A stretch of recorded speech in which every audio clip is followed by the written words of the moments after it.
Hello everyone, this is the first in a series of lectures for the Learn Korean with BTS books. I originally created this course for the Bangtan Academy community, but now I'm uploading the videos for the first book here to my channel. So this course was designed with lecture videos, vocab lists, supplemental lessons, and worksheets and quizzes, as well as a final exam. So if you'd like to gain access to the rest of those materials and not just the lecture videos, please join us over on the Bangtan Academy Discord server. They open seats every weekend and usually announce it on Twitter, so follow them at Bangtan Academy _ to keep up to date. And since this course was created for Bangtan Academy, you're going to hear me say things like referring to vocab lists and exercises and chat channels and whatnot on Discord. Just ignore that if you're only watching this on YouTube. But if you'd like to join us, then you can get in our chat channels and find some friends to learn with. You can also find me over on Twitter at writer_court. So I hope these lessons will be useful. Just a reminder, I'm not a native speaker, but I hope I can still help you learn Korean with BTS.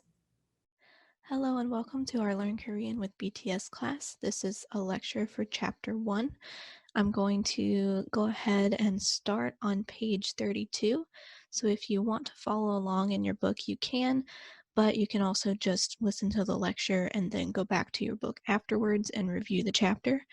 And although I'm going to be reading a lot of things that are in the chapter, I recommend that you go back with your language pen afterwards to review, because although I'm leading this, I am not a native speaker, so I recommend listening to the native pronunciations throughout the entire book.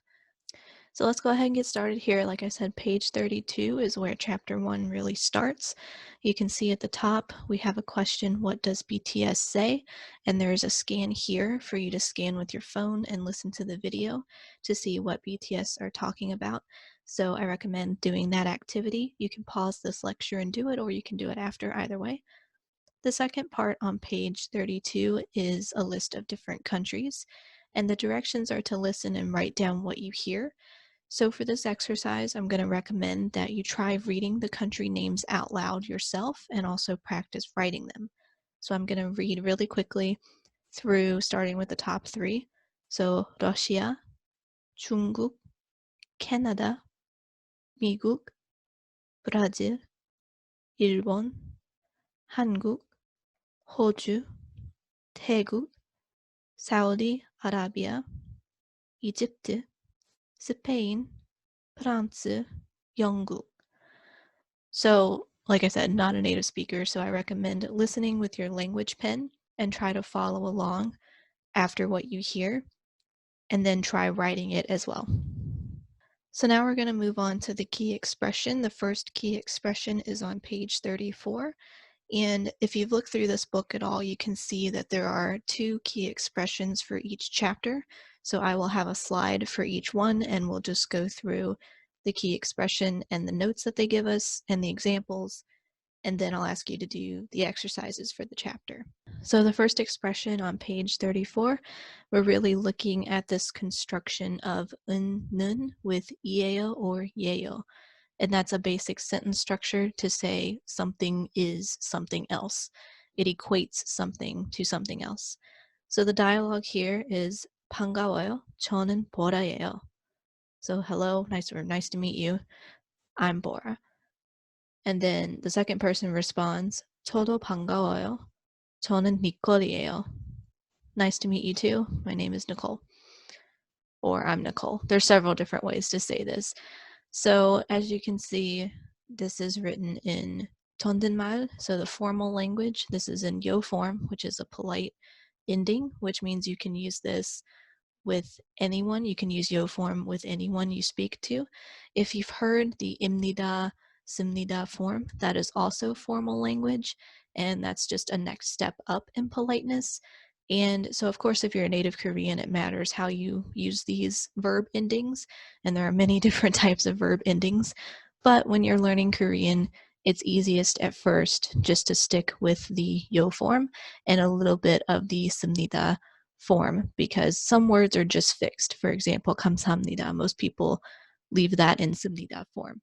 It's most natural actually to mix the two, but when you're learning, you can totally get away with just using yo form, no matter who you're talking to, which is of course different from panmal, which is, informal speech that you only use with people you're very familiar with.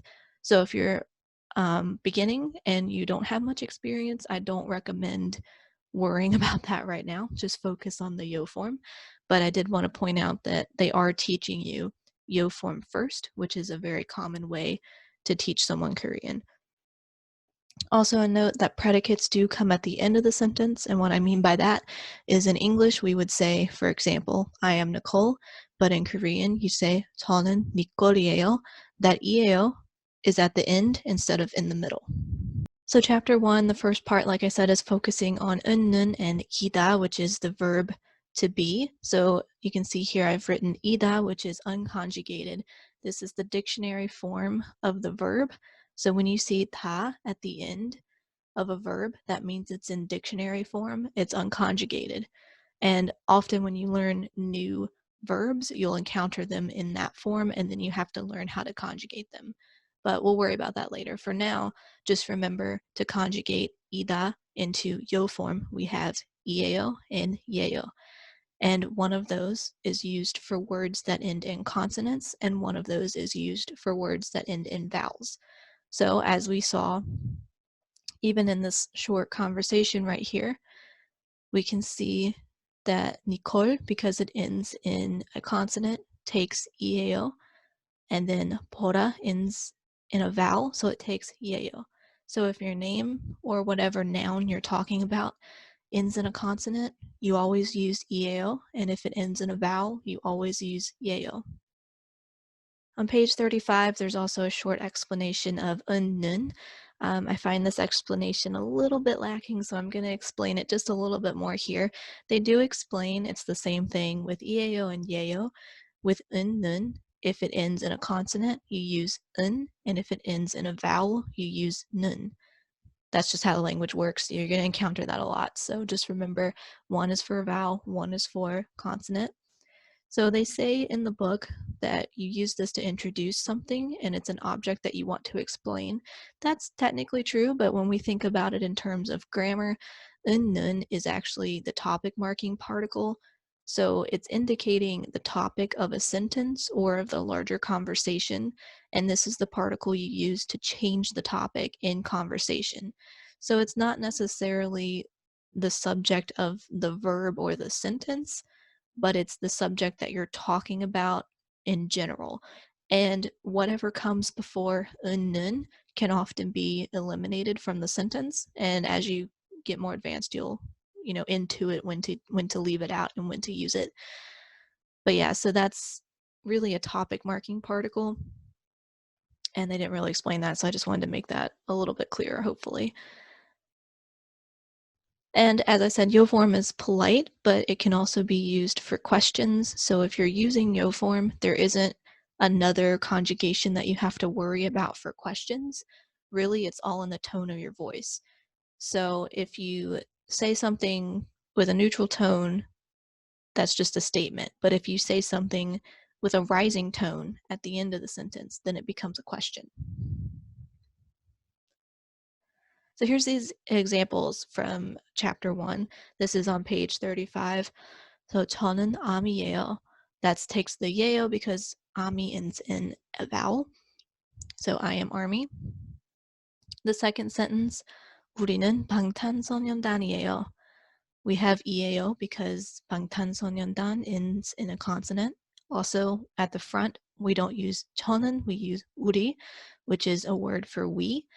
There are two words for we as well. 우리 is technically the more informal word, from my understanding at least.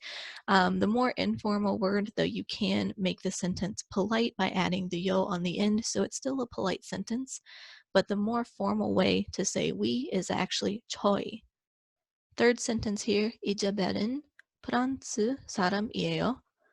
So again, there's no question particle. You can just add a question mark and you raise the tone at the end and it becomes a question.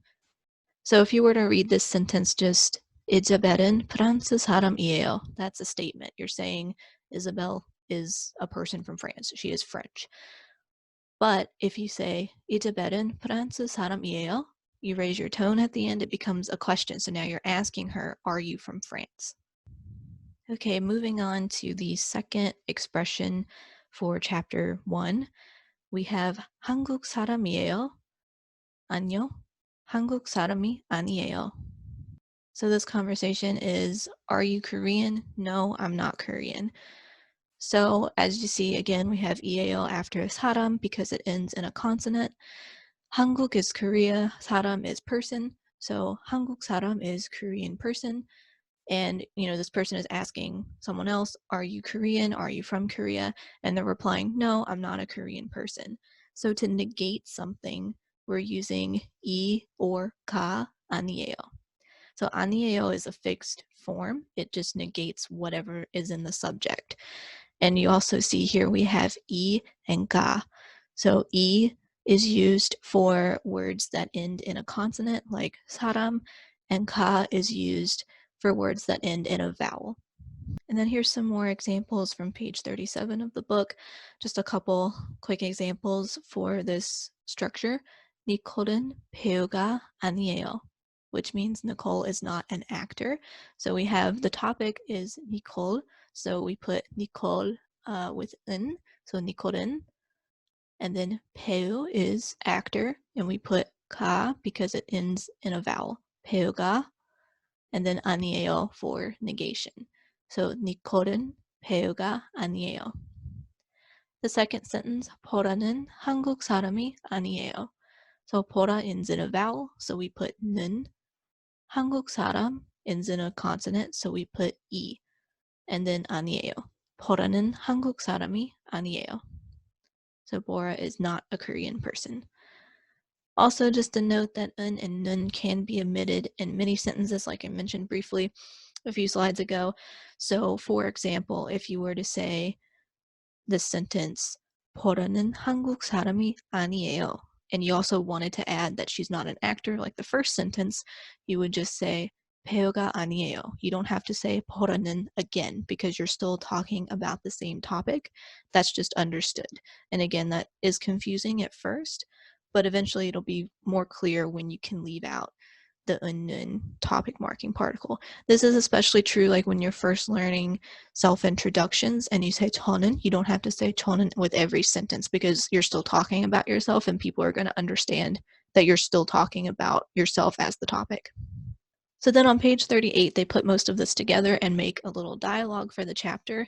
There's one of those little tap here logos, so I definitely recommend going back and listening to this with your language pen when you're reviewing.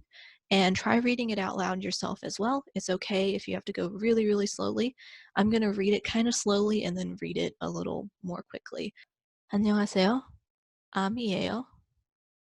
네, 저는 아미예요. 반가워요. 저는 보라예요. 저도 반가워요. 저는 니콜이에요. 한국 사람이에요? 아니요. 한국 사람이 아니에요. So I'll read it one more time. 안녕하세요. 아미예요? 네, 저는 아미예요. 반가워요. 저는 보라예요. 저도 반가워요. 저는 니콜이에요. 한국 사람이에요? 아니요. 한국 사람이 아니에요. So you'll notice here too that they are not using you anywhere in this conversation, and that's very, very typical of Korean conversation in general. So you can see here, 당신, yes, that technically means you, but you very rarely use 당신. It's much, much more common to just leave, the person's name out in general or leave you out in general because it's an understood subject. Kind of like in English where, for example, if you're talking to someone and you say, go over there and open that window, you don't put you anywhere in that sentence. It's just understood because you're directing that command to someone. So it's kind of the same in Korean, except you just leave it out a lot more often. You don't have to say you. You don't have to say the other person's name every single time. But it is more common to say their name or their title as opposed to just saying you. So for example, if you are talking to someone and you don't know their name, or if you're talking to someone and you know their role, for example, a teacher, it's much more common just to say 선생님 instead of saying a name or even a last name with that. It just depends on the situation. But that will become much more clear as you move on through learning Korean. But just a quick note that, yeah, you don't really say 당신 and you don't really say, any sort of you word. And also, I realized that as I was reading, person B says 아니요, 아니요, but I squished it together more to just 안녕 because that's more common. You'll hear native Koreans kind of smush that word together. There's other words like that as well, but just to note that you don't have to pronounce and enunciate every single syllable in certain words. They get squished together because that's just what native speakers do.